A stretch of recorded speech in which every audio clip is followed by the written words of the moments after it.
दिल्ली केरळचा दमदार खेळ, गोवा आणि मंगळूरची आगेकूच कायम, सोलापूर आणि यजमान गडिंग्लज युनायटेडला पराभवाची चव, MR हायस्कूल मैदानावर रंगतदार लढतींनी प्रेक्षक मंत्रमुग्ध.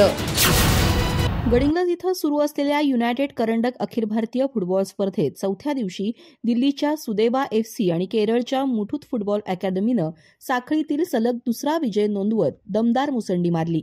गोव्याच्या बिदेश 11 आणि मंगळूरच्या येनेपोया विद्यापीठ संघांनीही प्रतिस्पर्ध्यांना पराभूत करत स्पर्धेतील आव्हान कायम राखलं.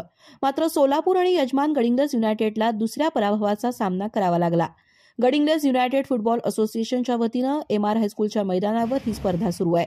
अटीतटीच्या पहिल्या सामन्यात मंगळूरनं गोव्याच्या स्पोर्टिंगवर 2-0 अशी मात केली.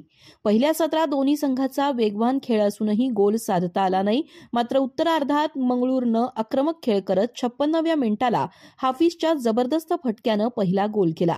त्यानंतर स्पोर्टिंग बचावात अडकला आणि जादा वेळेत सबीमनं दुसरा गोल करत मंगळूरचा संघर्षपूर्ण विजय निश्चित केला.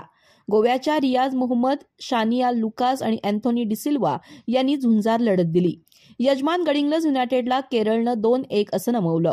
11व्या मिनिटाला केरळच्या अंशनं बचाव फळीतील विस्कळीतपणाचा फायदा घेत पहिला गोल केला.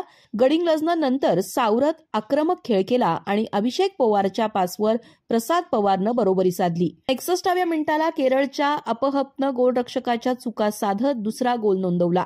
सौरभ पाटील, सूरज हनिमनाळे आणि ओमकार जाधव यांच्या संधी हुकल्यानं स्थानिक प्रेक्षकांची निराशा झाली. दिल्लीच्या सुदैवा FCनं जळगावच्या जैन इरिगेशनवर 3-1 असा विजय मिळवला. दरपॉलनं 11 आणि 33व्या मिनिटाला 2 सलग गोल करत दिल्लीला आघाडी मिळवून दिली. जळगावचा आकाश कांबळेनं 1 गोल परत केला, पण दिल्लीच्या पुईयानं तिसरा गोल करत सामना निर्णायक केला. दरम्यान गोव्याच्या बिदेश 11नं सोलापूरच्या SSSI अकादमीचा 2-0 असा पराभव करून स्पर्धेतील पहिला विजय नोंदवला. विदेशच्या पंकज शिंदेनं पहिला तर पंकज नाईकनं सुरेख फ्री किकवर दुसरा गोल करत संघाच्या विजयात मोलाची भर घातली. या रंगतदार सामन्यामुळे गडिंग्लजच्या फुटबॉलप्रेमी प्रेक्षकांनी मैदानावर उसळत्या टाळ्यांच्या गजरात खेळाडूंना दाद दिली. अधिक माहिती आणि ताज्या घडामोडींसाठी आजच आमचे चॅनल सबस्क्राईब करा.